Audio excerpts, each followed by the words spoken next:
आद्यन्तमङ्गलमजात समानभावम्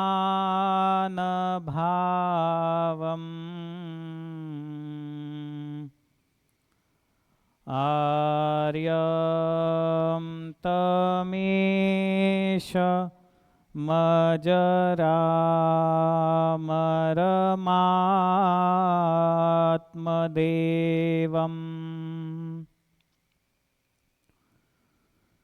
पञ्चाननं प्रबलपञ्चविनोदशीलम् सम्भावये मनसि शङ्करमम्बिकेशम् वर्णिवेशरमणीयदर्शनम्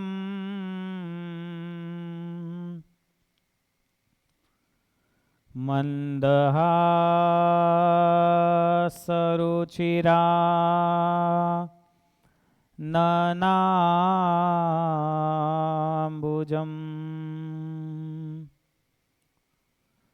पूजितं सुरनरोत्तमैर्मुदा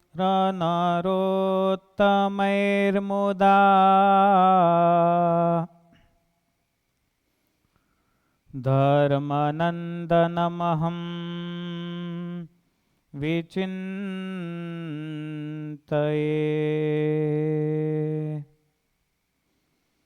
ॐ अवतारिणे श्री स्वामिनारायणाय नमो नमः।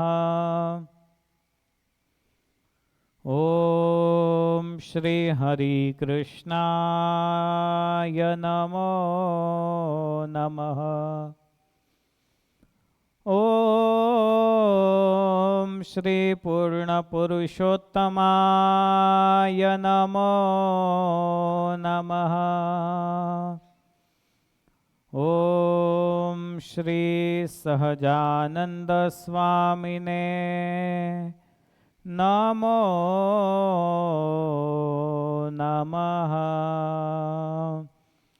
बोलो स्वामीनारायण भगवान की जय। श्री हरि कृष्ण महाराज की जय। श्री लक्ष्मी नारायण देव की जय। श्री राधा कृष्ण देव की जय। श्री सियावर रामचंद्र भगवान की जय। श्री सिद्धेश्वर महादेव की जय। श्री विघ्न विनायक देव की जय। श्री कष्टभंजन देव की जय। सर्वोच्च तीर्थ क्षेत्र વડતાલ ધામ એની શિકાગો ખાતેની શાખા વડતાલ ધામ પેલેટાઇનમાં વિરાજમાન સંકલ્પ સિદ્ધ શ્રી હરિકૃષ્ણ મહારાજ, શ્રી લક્ષ્મીનારાયણ દેવ, श्री राधा कृष्ण देव, श्री सीतारामजी, श्री सिद्धेश्वर महादेव, श्री विघ्न विनायक देव और श्री कष्टभंजन देव इत्यादि भगवत स्वरूपों के चरणों में नतमस्तक होते हुए सबसे पहले वंदन करते हैं।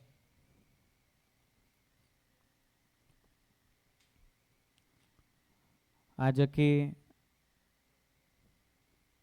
श्रावण मास की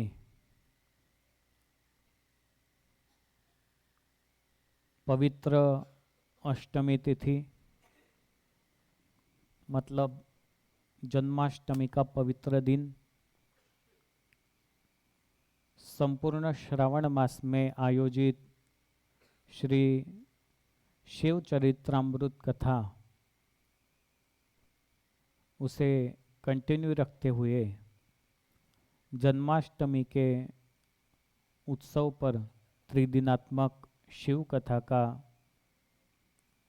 आज द्वितीय दिन और इस सत्र को जब प्रारंभ करते हैं तब सभा में उपस्थित गुरुवर्य सद्गुरु शास्त्री भक्ति प्रकाश दास जी स्वामी भगवान की सेवा करते हुए सभी भक्तों को प्रेम देने वाले ऐसे विद्वान सद्गुरु शास्त्री मुक्त प्रकाश दास जी स्वामी, पार्षद दीपक भगत, पार्षद वजू भगत एवं वड़ताल धाम के प्रति अनन्य निष्ठा रखने वाले और भगवान को सदैव अपने हृदय में धारण करने वाले ऐसे भगवान के सभी प्रिय भक्त सभी को जय स्वामीनारायण, जय स्वामीनारायण। આજે થાકી ગયા હોય એવું લાગે છે તમે બધા? વરસાદ પડતો તો બહાર? हर हर महादेव। जब भी बारिश आती है ना तो समझना भगवान की कृपा हुई। भगवान श्री कृष्ण का प्रागट्य हुआ तब बारिश हुई थी और बारिश होने से वातावरण एकदम क्लीन होता है।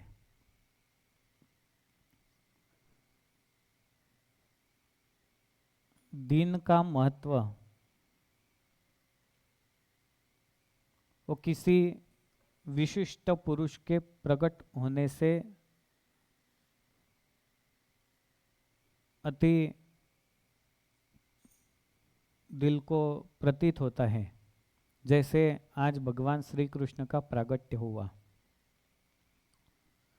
जिसे जन्माष्टमी कहते हैं। दूसरी बात, भगवान स्वामीनारायण के गुरु सद्गुरु रामानंद स्वामी,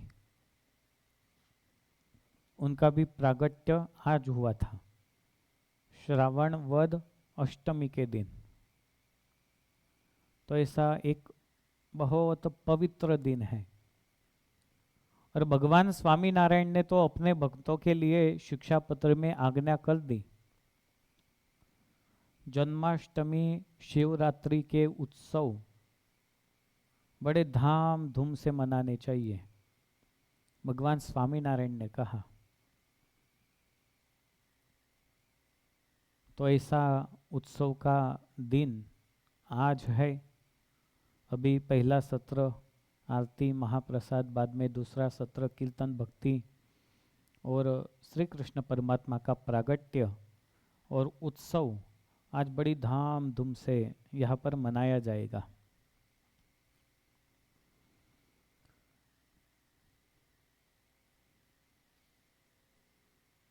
इस श्रावण मास में शिव चरित्रामृत कथा का रसपान सब भक्त लोग करते हैं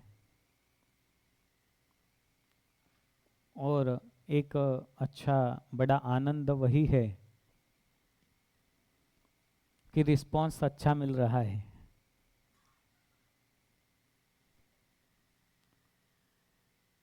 कई बार ऐसा होता है कि जो बातें जो कथाएं पहले सुनी होती है उन्हें दोबारा सुनने में बड़ा आनंद मिलता है, लेकिन जो बात जो कथा सुनी ही न हो वो जब सुनने का प्रयास करते हैं तब थोड़ा नया नया सा प्रतीत होता है। अभी आप तो सब भगवान के भक्त हो इसलिए आपको कई बातें पता है, नहीं तो कई कई गांव में कथाओं का आयोजन होता है, रामायण महाभारत इत्यादि कथाओं का। फिर पूछा जाता है कि कथा सुनी? कथा सुनते वक्त तो बड़े आनंद से बैठे होते हैं, तो भगवान श्री राम के सीता जी कौन थे, ऐसा पूछा जाए तो पता नहीं।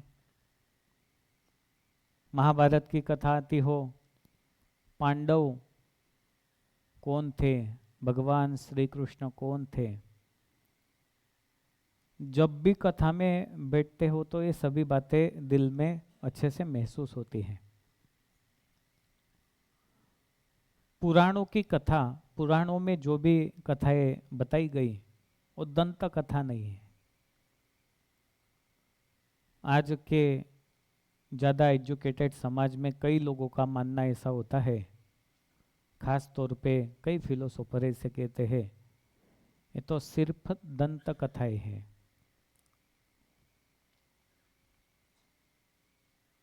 दंत कथाएं यदि होती तो आज इतना आनंद पुनः मिलता नहीं। राजा रानी की बातें बहुत होती है, एक बार सुनो, दो बार सुनो, तीन बार सुनो, लेकिन चौथी बार क्या होगा, अरे राजा रानी की बातों में क्या रखा है। लेकिन आपको कभी ऐसा हुआ भगवान की बातें सुनते हुए, भगवान की चरित्र सुनते हुए कि बार बार नहीं सुनना है, हर बार सुनने का दिल करता है। ऐसा भगवान का चरित्रों का एक आनंद होता है। शिव चरित्रामृत कथा में देवों के देव महादेव जी, उनके स्वरूप का वर्णन कथाओं का हम जिक्र कर रहे थे। सबसे पहले तो महादेव जी का स्वरूप आप देखते हो और अपने दिल में रखते हो तो कैसा स्वरूप होता है। उनके मुखारविंद को देखो, आपको जटा दिखाई देगी। जटा के बारे में मैंने कल आपको बताया था। जटा में से गंगा निकलती है, सर पे चंद्रमा रहते हैं। तो ये निरर्थक बातें नहीं है। जैसा वेश जिस समय परिधान किया उसका कोई ना कोई महत्व अवश्य रहता है। आपको मैं बताऊं, यदि आप शादी में जब जाते हो तो कौन से कपड़े पहनकर जाते हो। गुजरात के हो तो लहंगा ऐसा कुछ अच्छा शेरवानी पहन के जाओगे। पूजा के लिए आओगे तो जींस का पैंट पहन कर आओगे कि कैसा आओगे, धोती पहन के आओगे, अच्छे सौम्य कपड़े पहन के आओगे। और कोई जगह घूमने के लिए जाना हो तो और कपड़े पहन के जाते हो। तो समय समय पर वेश का भी महत्व रहता है। महादेव जी का निवास स्थान वो कैलाश में है। कैलाश मतलब जहां पे हर हमेश के लिए स्नो रहता है, हिमालय। कोई कैलाश गए हैं? कोई नहीं गया, लेकिन कई लोग कैलाश जाते रहते हैं। तो कैलाश में महादेव जी का स्थान है, उनका वेश वो आकर्षक है। उनका वेश की कथाएं सुन रहे थे। अभी सर पे तो चंद्रमा को धारण किया, लेकिन महादेव जी के गले में मालाएं रहती है। वो माला किस चीज की रहती है? रुद्राक्षની તો હોય, પણ ખોપડીઓની માળા હોય। ખોપડી ખબર પડે ને? મુંડમાલા, અંગ વિભૂત ગલે रुंडमाला, शेषनाग लिपटायो। गलों में उन्होंने मुंडमाला पहन के रखी है। तो उन्होंने ऐसा क्यों किया, मुंडमाला क्यों पहनी? इसके लिए भी एक चरित्र और शिव कथा में बताया जाता है। समुद्र मंथन के दौरान जब भगवान ने मोहिनी स्वरूप धारण किया। असुर चंद्र भानु वो सूर्य और चंद्र के बीच में बैठा, उसका सर वो शरीर से अलग किया, उसको ग्रह बना दिया। चंद्रमा उसके पीछे दौड़े। अमृत के 4 बिंदु 4 जगह पर गिरे। कल बताया था हरिद्वार, दूसरा प्रयाग, तीसरा नासिक और चौथा उज्जैन। ये चारों जगह पर इसीलिए महाकुंभ होता है, जहाँ जाकर स्नान करने का बड़ा महत्व होता है। बाद में चंद्रमा को काशी विश्वनाथ में भगवान ने अपने सर पे आश्रय दिया। अभी चंद्रमा को तो स्थान मिल गया, राहु वो बाकी था सर के स्वरूप में, वो तो अमृत हो गया था। अमृत पीने से उसके अनेक मस्तक हुए, बहुत सारे मस्तक हो गए। उसने भी सोचा कि केतु को तो ग्रह बना दिया, अभी मैं अकेला बाकी रह गया, चंद्र को भी कुछ मिल गया, सूर्य को भी कुछ मिल गया, मैं अकेला क्यों बाकी रहूं। वो भी महादेव जी के शरण में आया और कहा, हे महादेव आप मेरी भी रक्षा करो। और तब महादेव ने उसे आश्वस्त करते हुए कहा कि चलो, आपके अमृत के योग से अनेक मस्तक हुए, इसीलिए आज से मैं अपने गले में मुंड की माला पहनूंगा। तो उसके जो सर इकट्ठा हुए थे ना सब, उसकी माला बनाकर महादेव जी ने अपने गले में धारण की। मुंड माला मतलब अपनी खोपड़ी की माला। रूप कभी शाश्वत नहीं है, कितना भी सुहावना रूप हो, कितनी भी चमकीली चमड़ी हो, कितना भी मांस भरा हो, लेकिन जब शरीर की मृत्यु होती है, जब शरीर जलकर भस्म होता है, तब क्या बचता है? सिर्फ हड्डियां बचती है। एक दिन अतिशय आकर्षक दिखने वाला स्वरूप एक दिन ऐसा होता है कि जिसे देखना भी कोई नहीं चाहता। कहने का तात्पर्य यह है, रूप शाश्वत नहीं, रूप हमेशा परिवर्तन होता रहता है। इसीलिए तुलसीदास जी ने कहा है, तन की सुंदरता कहा सब झूठा अभिमान, बूढ़े होता देखना तब समझो भगवान तुलसी, तब समझो भगवान। तन की सुंदरता कहा सब झूठा अभिमान। एक दिन आप युवा थे, एक दिन छोटे थे, आज वृद्धावस्था में गए। एक दिन ऐसा आएगा कि आप चल भी नहीं पाओगे। एक दिन ऐसा आएगा कि आप पूरा बेड रेस्ट करोगे, और एक दिन ऐसा आएगा शरीर कुछ काम भी करेगा नहीं। जो शरीर एक दिन पूरा दिन दौड़ता रहता था, एक दिन ऐसा आता है कि वो शरीर कुछ भी कर नहीं पाता। ऐसा हाथ पड़ा होता है तो यहाँ से यहाँ तक लेना भी उसके लिए कठिन होता है। तो शरीर का महत्व वो भी शास्त्रों में बताया गया है। जितना वजन युवावस्था में होता है, उतना वृद्धावस्था में होना संभव नहीं। इसलिए युवावस्था में जितना हो उतना भजन अवश्य करना चाहिए। प्रदक्षिणाएं, मालाएं, पद यात्रा, धून, कीर्तन, भजन, यज्ञ, यागादिक। अभी तो इतनी अच्छी फैसिलिटियां हो गई कि आप यज्ञ में बैठते हो तो चेयर भी मिलती है आपको, ये तो पहले से थे नियम के नीचे बैठकर ही करना चाहिए।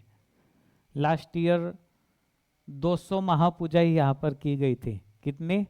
200 महापूजाएं। तो 200 भक्तजन महापूजा का लाभ लेने के लिए बैठे, तो सबके लिए टेबल और चेयर की व्यवस्था की गई थी। और वो तो ठीक है कि आप सब बैठ पाते हो, लेकिन यहाँ का जो जन्म हुआ होता है ना, वो तो नीचे बैठ ही नहीं पाता है, वो तो ऐसे बैठता है। तो शरीर का एक महत्व रहता है। महादेव जी ने राहु को उसकी माला बनाकर अपने गले में धारण कर दिया, इसीलिए महादेव जी के गले में रुंड मालाएं दिखाई देती है।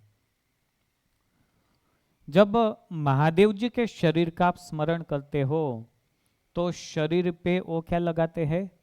भस्म लगाते हैं। भस्म मतलब भस्म कहाँ से बनती है? बोलो। भस्म શેનાથી બને? રાખથી બને? લાકડું બાળો ને પછી ભસ્મ બને। રાખ અને ભસ્મ આ એક જ છે। તમે કોઈ લગાડો છો ભસ્મ શરીરે? તમે શું લગાડો? પાવડર લગાડો, લોશન લગાડો, ક્રીમ લગાડો, પણ महादेव जी ने अपने शरीर पे भस्म क्यों लगाई? भस्म में ऐसा क्या था? तो उसका आध्यात्मिक कारण भी है और वैज्ञानिक दृष्टिकोण भी है। एक दिन स्मशान यात्रा निकली थी, किसी की डेथ हुई होगी और वो बॉडी को अग्नि संस्कार के लिए लेके जा रहे थे। अपने गांव में देखिए स्मशान यात्रा कैसी रहती है। राम नाम सत्य है ऐसा बोल के जाते हैं। यहाँ तो अभी ऐसा होता है कि आदमी आज मरा तो 10 दिन के बाद जगह मिले तो 10 दिन के बाद जलाना पड़ता है। तो स्मशान यात्रा निकली थी और सब लोग बोलते हुए जा रहे थे, राम नाम, बोलो राम नाम, ऐसा बोल के सब स्मशान में जा रहे थे। और वैराग्य की कुछ कुछ लोग बातें कर रहे थे।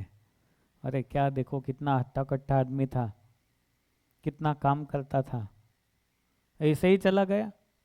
ऐसी बातें करते थे। एक दिन हमें भी ऐसा जाना पड़ेगा, तब तक अच्छे से रह लेते हैं, तब तक पूरा काम कर लेते हैं। ऐसी वैराग्य की बातें कर रहे थे। तब महादेव जी ने देखा, अरे क्या कितनी अच्छी बात है, ये कितना अच्छा मैसेज जा रहा है कि राम नाम सत्य है के साथ साथ ये सभी लोग अपने जीवन में अपने लिए एक अच्छा वैराग्य का मैसेज ले रहे हैं। स्मशान में गए, अग्नि संस्कार भी हुआ। वहाँ पर भी उन्होंने बहुत सारी अच्छी अच्छी बातें कर ली, वैराग्य की बातें। इसके लिए गुजरात में एक शब्द है, स्मशान नो वैराग्य। એટલે જે વૈરાગ્ય હોય ને ફક્ત સ્મશાન પૂરતો હોય। फिर वो सब लोग अपने घर पे पुनश्च आए। महादेव जी को लगा कि चलो देखता हूँ ये घर में आकर फिर क्या करते हैं। घर में जैसे आए तो सारी वैराग्य की बातें खत्म, फिर से जैसे थे वैसे के वैसे। महाराष्ट्र में कौन कौन आए हैं? मुझे लगता है सुभाष भाई आप आए हो खानदेश में? हाँ, खानदेश में देखो यहाँ पे शास्त्री जी बैठे हैं और वहाँ पे बहुत सारे मंदिरों का निर्माण हुआ है। बहुत अच्छा सत्संग है। हमारे गुरुवर्य सदगुरु शास्त्री धर्म प्रसाद दास जी स्वामी, उन्होंने खानदेश सत्संग समाज को जागृत किया। मतलब खानदेश सत्संग समाज की माँ ऐसा आज उन्हें कहा जाता है। वहां पर पहले नंद संत गए थे, लेकिन बाद में बहुत कम संत गए। आज गुरु ने जो बीज बोए उसके घटादार वृक्ष हुए और आज उसके फल वो चारों ओर दिख रहे हैं। वो खानदेश में है ना, एक रिवाज होता है, कथा या कोई प्रसंग होता है ना, तो पंक्तियां पड़ती हैं भोजन के लिए। अभी आपकी जैसी फैसिलिटी कम होती है कि चलो मस्त डाइनिंग टेबल ऐसे वैसे व्यवस्थाएं तो कम होती है, तो लोग कहाँ खाना खाने के लिए बैठते हैं? जहाँ गली होती है ना, रास्ता, रास्ता की दोनों ओर खाना खाने के लिए बैठते हैं। भोजन किस में करते हैं? केले के पत्ते में। केले के पत्ते पे भोजन करना वो बहुत पवित्र बात होती है। जब वो नीचे बैठते हैं ना, तो उनके पैंट पर मिट्टी चिपकती है, बराबर समझना, मिट्टी चिपकती है। खाना खाने के बाद जब खड़े होते हैं ना, तब ऐसा ऐसा सब पूरा मिट्टी को निकाल देते हैं। तो वहां पे निकालते हैं। कई लोग कथा में बैठ के, चलो कथा के लिए बातें थी, वहां पे निकाल देते हैं। वैसे स्मशान में जाने वाले लोग स्मशान के बाद वो बातें फिर से वहां के रख के अपने घर आ जाते हैं। इसीलिए स्मशान वैराग्य ऐसा शब्द निकला। राम नाम सत्य है, ऐसा महादेव जी ने देखा। लेकिन उनका बदलता हुआ स्वरूप जब देखा, तब महादेव जी ने सोचा कि सब जग वो झूठा है, एक मृत्यु वो सत्य है। मृत्यु राम नाम के लिए मजबूर करता है। जिसने पूरे जीवन में कभी राम नाम न लिया हो, जिसने पूरे जीवन में कभी भगवान की ओर भी न देखा हो, लेकिन जब उसकी मृत्यु होती है तो कोई उसके लिए ऐसा नहीं कहता कि नरकवासी हुआ। फोटो पे क्या लिखते हैं? स्वर्गवासी। भले उसने जीवन में कुछ किया हो के न किया हो, तो स्वर्गवासी लिखते हैं, नरकवासी कोई लिखता नहीं। लेकिन जब स्मशान यात्रा निकलती है तो राम नाम सत्य है। इसीलिए महादेव जी कहते हैं मृत्यु शाश्वत है। मृत्यु आना वो हर आदमी के लिए एक होता है, लेकिन मृत्यु को उत्सव बनाना, उसे आध्यात्मिकता का उच्च शिखर कहते हैं। मृत्यु को उत्सव कैसे बनाया जाए? देखो, हर आदमी के जीवन में जो भी इस धरती पर जन्मा, उसके जीवन में सबसे बड़ा एक भय होता है, मृत्यु का भय। महाभारत का एक प्रसंग मैं आपको बताता हूं।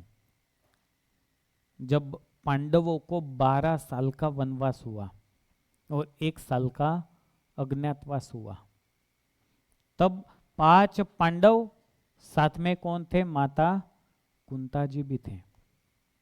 इस सब वन में गए थे।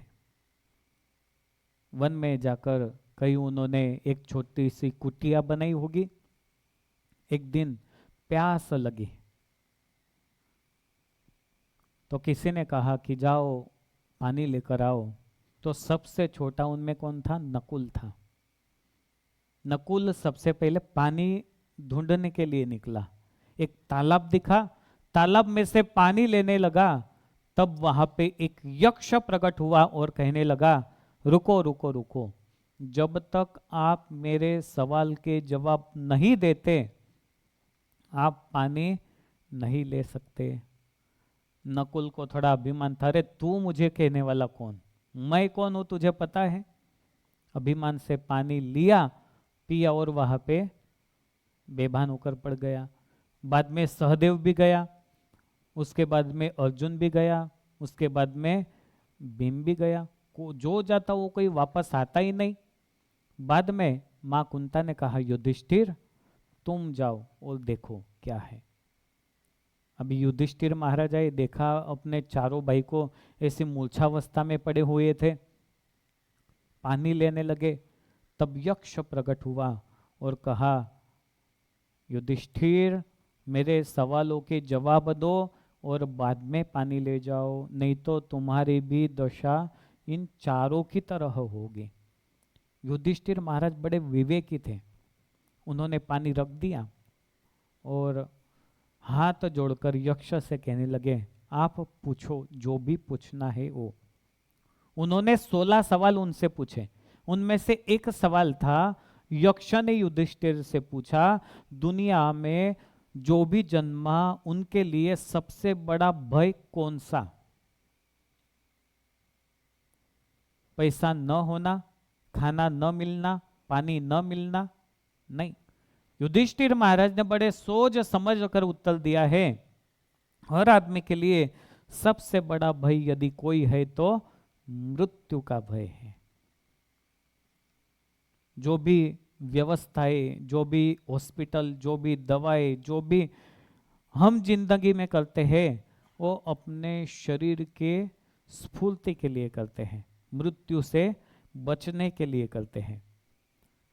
लेकिन हमारे सनातन धर्म की आध्यात्मिकता, उसका श्रेष्ठत्व वही है कि मृत्यु तो शरीर की होती है, लेकिन आत्मा तो शाश्वत रहता है। इसीलिए संतों ने कहा है, मरना मरना सब कहे, मर न पावत कोई, एक दिन ऐसा मरना फिर जन्म न होय तुलसी, फिर जन्म न होय। मरना मरना सब कहे, मर न पावत कोई, एक दिन ऐसा मरना फिर जन्म न होय। शरीर की मृत्यु होती है, लेकिन आत्मा तो शाश्वत रहती है। गीता जी में भगवान श्री कृष्ण ने कहा, वासांसि जीर्णानि यथा विहाय नवानि गृह्णाति नरोपराणि, तथा शरीराणि विहाय जीर्णानि अन्यानि संयाति नवानि देहि। आप अभी कहीं शादी में जाओगे तो नए कपड़े पहनकर जाओगे तो कितना अच्छा लगता है, देखो नया टी शर्ट, नया कपड़ा, नया पैंट। लेकिन पुराना कपड़ा वही हो जाए तो आप क्या सोचोगे, अरे बहुत पुराना हो गया। और अभी तो कई कई लोग है ना, उसका क्लियरिफिकेशन भी देते हैं। कैसा? वो क्या है ना कि नया कपड़ा लिया था लेकिन वो थोड़ा कम पड़ा इसलिए जूना पहन के आया। तो जूना कपड़ा, पुराना कपड़ा जिस तरह से शरीर पे जचता नहीं, उसी तरह से शरीर भी पुराना होता रहता है, जिसे हम वृद्धावस्था कहते हैं। शरीर पुराना होने के बाद आत्मा भी शरीर का त्याग करके नया शरीर धारण करती है। तो मृत्यु वह शाश्वत है, अपने कर्म वो शाश्वत रहते हैं। और महादेव जी ने इस बातों को जानते हुए तब से अपने शरीर पर भस्म लगाना प्रारंभ किया। क्यों? तो इसमें एक वचनामृत का सिद्धांत भी दिखाई देता है, अंते यामति सा गति ही। गीता में कहा गया, यम यम वापम स्मरन भावम त्यजत्यंते कलेवरम तम तमेवैति कौन्तेय सदा तद्भाव भाविता। जैसी जैसी स्मृति अंतकाल में होती है, वैसी वैसी जीवात्माओं की गति होती रहती है। शरीर पर भस्म लगाने से महादेव जी ने एक मैसेज दिया कि एक दिन इस शरीर का ऐसे ही जब त्याग करना होगा, तब क्या रहेगा? केवल भगवान का नाम रहेगा। ये बात को स्मरण करते हुए शरीर पे भस्म लगाया गया। और वास्तव में जीवन में ऐसा ही होता है। कई बार जब जैसा गुण रहता है वैसी सोच आती है। जैसे कथा वार्ता में बैठते हो, मंदिर में उत्सव देखते हो, इतना आनंद आता है, इतना आनंद आता है। कोई कोई तो कहता है कि मेरी सेवा इतनी लिख लो, मैं आज से एवरी संडे मंदिर आऊँगा। तो सत्व गुण की वृद्धि होती है, तब ऐसे विचार आते हैं। बाहर गया, बारिश या ठंडा मौसम हो गया, आलस आ गया, फिर क्या सोचेगा, चलो इस बार जाने देते हैं, नेक्स्ट टाइम जाऊंगा। ये जो सोच होती है, ये सोच हमें जीवन में अंतिमावस्था में वही बातों को याद दिलाती है। एक बूढ़ा था, उसकी वृद्धावस्था आ गई थी पास में, उसको 4 बेटे थे, चारों की शादियां हो गई थी, लेकिन बूढ़ा भी आपके तरह अमेरिका का था, मजबूत था। उसने आज तक अपने बेटों को कुछ भी दिया कि ये तो क्या अभी मुझे पालेंगे या नहीं पालेंगे पता नहीं, इसीलिए कुछ दिया नहीं था। अभी वो तो ऑन बेड था, उसकी अंतिम घड़ियां गिन रही थी। उसी वक्त उसके 4 बेटे, 4 बहुएं सब मिलकर उसके पास आए और कहने लगे, बापूजी कुछ रखा हो तो हमें दे दीजिए, आपने कहीं रखा हो तो। अभी उसकी तो बोलने की कुछ भी क्षमता नहीं थी, वो बोल भी नहीं पा रहा था कि क्या बोलूं क्या ना बोलूं। लेकिन थोड़ी देर के बाद वो कहने लगा, रे ऐसा ऐसा कुछ करने लगा, ये देखो ये देखो ये देखो ये देखो। बोल तो नहीं पा रहा, ये लोग सोच रहे कि ये ऐसा क्या कर रहा है, इस साइड कुछ समझ नहीं आ रहा है। उनमें से एक सिटी में पड़ी हुई उनकी बहू थी, वो कहती है, अरे वो कहते हैं यहाँ पे कुछ छुपाया है, ऐसा कुछ बोल रहे हैं। दूसरे कहने लगे, अरे लेकिन समझ में नहीं आ रहा क्या है। एक ने कहा कि चलो एक डॉक्टर को बुलाते हैं, वो उनको एक इंजेक्शन देंगे, 1-2 मिनट बोलेंगे तो बता देंगे क्या है। उन्होंने कॉल किया डॉक्टर को, आ जाओ। डॉक्टर आए कि इनको खाली 1 मिनट बोलवाना है। वो भी कितने स्वार्थी थे नहीं, लाइफ टाइम अच्छा हो ऐसा नहीं, खाली 1 मिनट बोलने के लिए चांस मिलना चाहिए इनको। डॉक्टर ने देखा कि हाँ 1 मिनट बोल सकते, लेकिन एक इंजेक्शन का 25,000 होगा। अरे एक नहीं 2 दे दो, लेकिन इनको कुछ बोलाओ, हमें बड़ा खजाना मिलेगा। डॉक्टर ने कहा, देख लो पैसे देने पड़ेंगे। कोई बात नहीं, डॉक्टर ने उनको इंजेक्शन दिया। तुरंत वो बोलने लगा, अरे कब से कह रहा हूं, वो भैंस वो गाय वहां पे झाड़ू को कब से खा रही है। इतना कहकर वो कहने लगे, बूढ़े ने लास्ट में कुछ दिया तो नहीं, उल्टा हमारा 50,000 भी लेके गए इंजेक्शन का। जैसा पूरी जिंदगी में किया होता है वैसा अंतिम क्षणों में याद आता है। और इसीलिए भगवान स्वामी नारायण ने वचनामृत में कहा कि ये जो उत्सव समय या उत्सव इत्यादि हम करते हैं, इसका हेतु क्या है। यहाँ पे उत्सव में गए थे, इतना बड़ा आनंद आया, इतने संत थे, भगवान थे, ऐसा दर्शन हुआ था, इतना आनंद हुआ था, ऐसा स्मरण भी यदि उस समय आ जाए तो भी जीवात्मा की दुर्गति होती नहीं। स्वामीनारायण संप्रदाय में पंचाला नाव का गाम है, त्याना दरबार कोण हता,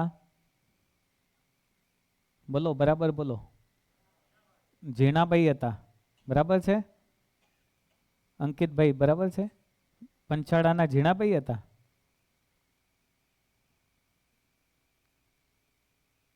કે બીજું કોઈ હતું, ઝીણાબાઈ જ હતા, બરાબર છે। तो पंचाला गांव के राजा वो झीणाभाई दरबार थे। भगवान स्वामीनारायण को वारंवार वो पंचाला में बुलाते और अपना धन खर्च करके बहुत उत्सव समैया करवाते।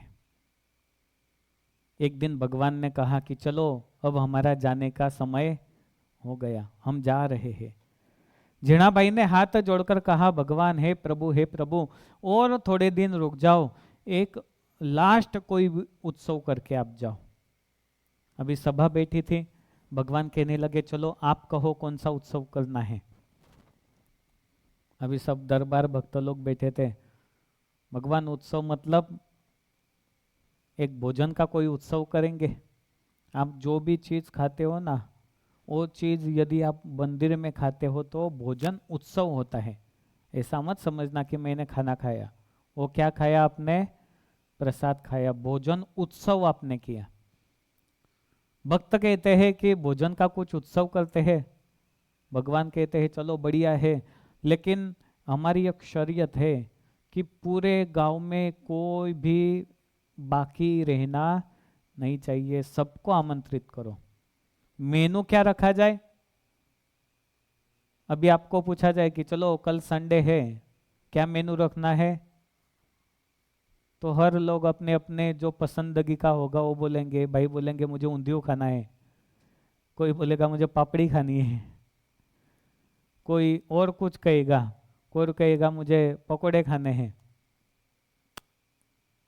तो वहां पे भी ऐसी बातें होने लगी।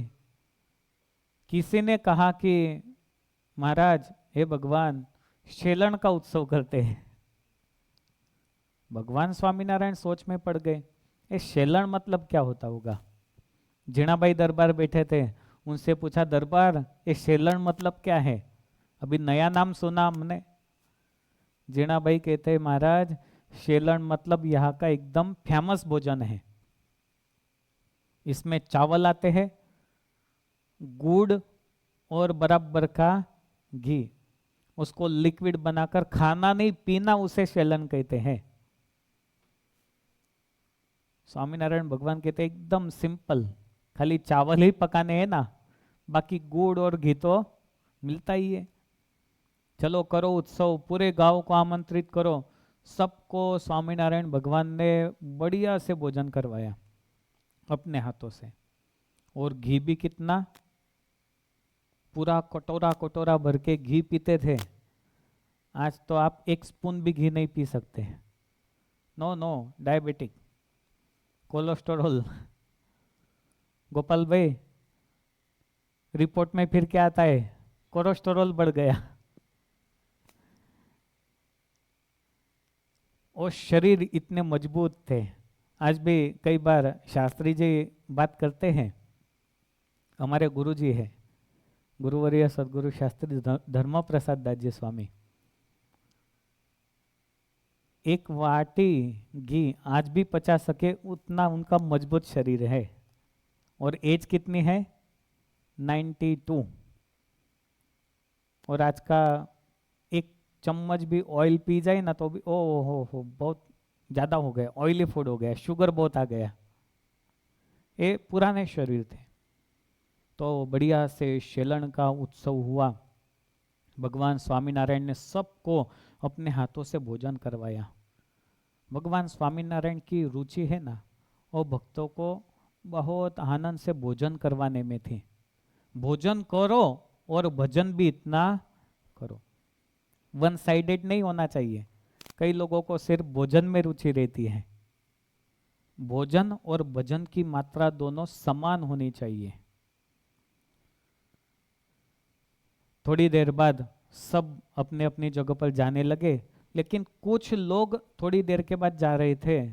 तो भगवान स्वामीनारायण ने दरबार से पूछा कि क्या ये लोगों ने भोजन किया, यहाँ पर प्रसाद लिया? नहीं, वो तो आए नहीं, वो तो गांव के बाहर रहने वाले लोग हैं। भगवान कहते हैं उन्हें भी बुलाओ और उन्हें भी भोजन करवाओ। आज दुनिया का किरदार पूर्ण पुरुषोत्तम भगवान स्वामीनारायण अपने हाथों से वो लोगों को परोसते हैं। कितने भाग्यशाली रहे होंगे कि भगवान ने अपने हाथों से उन्हें परोसा। वो भी उन्होंने कभी अपनी जिंदगी में इतना घी, इतना गुड़ नहीं खाया होगा। अरे वाह स्वामीनारायण, आपने तो आज हमें बहुत आनंद दिया। ऐसा बोलते हुए भरपेट उन्होंने भोजन किया। अलमस्त हुए भगवान स्वामीनारायण का नाम लेते लेते अपने घर चले गए। अब भाई उनमें से एक आदमी की अंतिम अवस्था, जब बेड पे था, उसकी पत्नी उसके साथ थी, पूछा आपको क्या खाना है, भूख लगी है? तो हाँ, मुझे शेलन खाना है। इतनी गरीब अवस्था थी। भगवान के अरे इसने तो कहा शेलन खाना है, लेकिन उनकी पत्नी कहती है घर में यदि सुबह काम न किया जाए तो शाम को क्या खाई वही चिंता रहती है। इतना घी गुड़ चावल कहाँ से लाएंगे? शेलन तो नहीं हो पाएगा। अपने घर में गई, एक मठ की रोटी पड़ी थी, वो भी ऐसी थी कि आप यहाँ से उसको फेंको तो सामने वाला का गला, इतनी कठिन थी, मजबूत थी। वो लेकर आई, वो कहता है ये नहीं चाहिए मुझे, ये नहीं खाना। वो फिर से घर में गई, उसको छाछ में डुबोई, थोड़ी नरम हुई और दी। नहीं, मुझे तो सिर्फ और सिर्फ शेलन खाना है। और तब उसे याद आया, अरे तुम मुझे क्या शेलन खिलाओगे? मुझे तो भगवान स्वामी नारायण ने जो शेलन खिलवाया था ऐसा ही शेलन खाना है।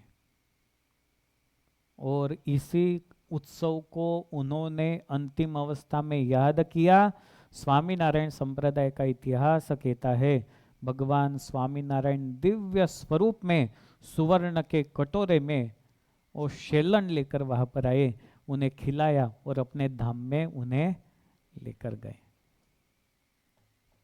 कहने का तात्पर्य ये है कि अपने जीवन में जो भी हम उत्सव करते हैं उन्हें स्मरण रखते हुए उसको अंतिम अवस्था में याद करना चाहिए। तो मृत्यु वह शाश्वत है।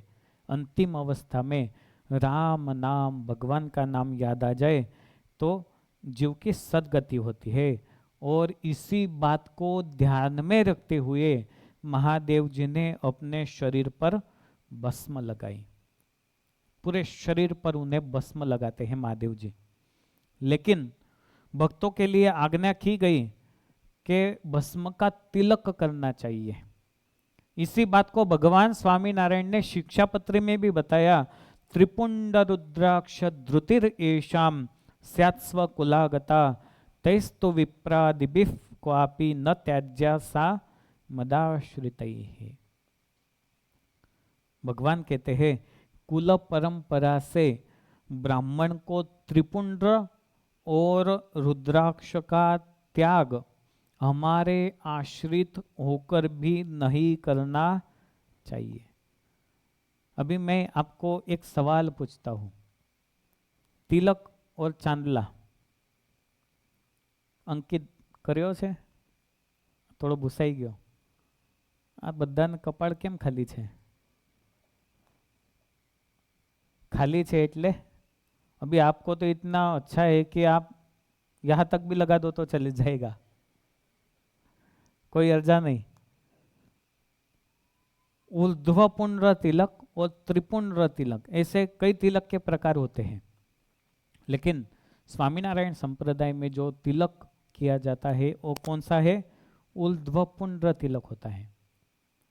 जब शैव संप्रदाय में जो तिलक किया जाता है उसे त्रिपुंड्र कहते हैं। भगवान स्वामीनारायण ने कहा ब्राह्मण यदि परंपरा से त्रिपुंड्र धारण करते हैं तो हमारे आश्रित होकर भी उन्हें त्रिपुंड्र ही धारण करना चाहिए, उसका त्याग कभी भी करना नहीं चाहिए। तो त्रिपुंड्र भस्म से लगाने की एक विधि होती है। वो कैसे लगाते हैं? तो अनामिका उंगली से। आपको यदि आपके घर संत आ जाए और मंदिर में संतों की पूजा करने के लिए बोला जाए, भगवान की पूजा करने के लिए बोला जाए, तो आप कंकु या चंदन से कौन सी उंगली का प्रयोग करोगे? चलो बताओ, बराबर बताओ हाथ ऊंचो करीने। सेकंड लास्ट उंगली, बराबर है। इसको अनामिका उंगली कहते हैं। कईयों को तो पता ही नहीं होता, ऐसा ये लगा दिया। लेकिन इस उंगली से उसका महत्व बहुत ज्यादा रहता है। इस उंगली से ऐसे त्रिपुंड्र करते हैं। अनामिका से 3 क्रॉस लिटी करना, रेखा करना, और कई कई जगह पर बीच में चंदन या कंकु का बिंदी तिलक करना। अभी त्रिपुंड्र का वास्तव में महत्व क्या है जो शैव संप्रदाय में बताया गया?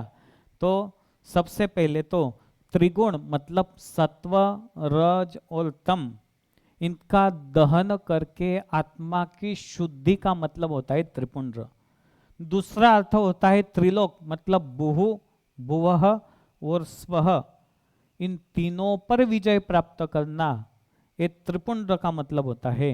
और तीसरा अर्थ होता है जन्म, जीवन और मृत्यु। ये तीनों के बीच का जो समय वो पार करके मोक्ष की ओर गति करना, उसे त्रिपुंड्र का भाव कहते हैं। शिव पुराण में तो, लिंग पुराण में कहा गया, त्रिपुंड्रम भस्मनालिप्तम धारयेद्य स वै शिवः समुक्तः सर्वपापेभ्यः शिवलोकं स गच्छति। जो भस्म से त्रिपुंड्र का लेप करते हैं वो सभी पापों को दूर करते हुए शिवलोक की ओर गति करता है। चाहे कोई भी संप्रदाय हो, उसमें तिलक का अत्यंत महत्व होता है और अवश्य तिलक धारण करना चाहिए। इतना अच्छा शरीर भगवान ने दिया, अभी नहीं धारण करोगे तो जब मृत्यु होगी तो कोई ना कोई तो लगा ही देगा चंदन, कि पूरी जिंदगी तो नहीं लगाया, अभी लगा देते इसको। इसीलिए लगाओ, इसमें क्या शर्म है। तिलक, ऊर्ध्वपुंड्र तिलक, बीच में कंकु से चांदला करने से कोई भी देखेगा तो क्या बोलेगा, ये भगवान का है, ये स्वामीनारायण का है। कहीं आप घूमने जाओ, नई जगह पे चले जाओ और कुछ न किया हो तो चलो कोई नहीं, नॉर्मल है, लेकिन किसी ने तिलक देख लिया तो मन में क्या सोचेगा, अरे तो स्वामीनारायण का दिखाई देता है। तो सीधा संबंधक इनके साथ जुड़ गया, भगवान के साथ जुड़ गया कि भगवान का है, भगवान स्वामीनारायण का है। शास्त्रों का एक विधान है, अकृत्वा भाल तिलकम तस्य कर्म निरर्थकम। आप कोई भी कार्य करो, दान तप पुण्य करिए, लेकिन यदि आपने तिलक न किया हो तो उसका फल आपको मिलता नहीं। तिलक धारण करना मतलब भगवान का भक्त होना। भक्त चिंतामणि में सद्गुरु निष्कुलानंद स्वामी ने कहा है, तिलक चिन्ह धरि मस्तके हरि भक्त थाय ओळखाय अक्षरधाम द्वार समान ये चिन्हे मुक्ति अपाय। तिलक चिन्ह धरी मस्तके हरिभक्त ओळखाय। तिलक, ચાંદલો અને કંઠી આ ગળામાં હોય તો એ ભગવાનનો ભક્ત તરીકે ઓળખાય. આગળ કયું છે? તિલક ચાંદલો મસ્તક પર હરિભક્તનો આભૂષણ જોતા જ ઓળખાય તને હરિનો છે તું સેવક જન.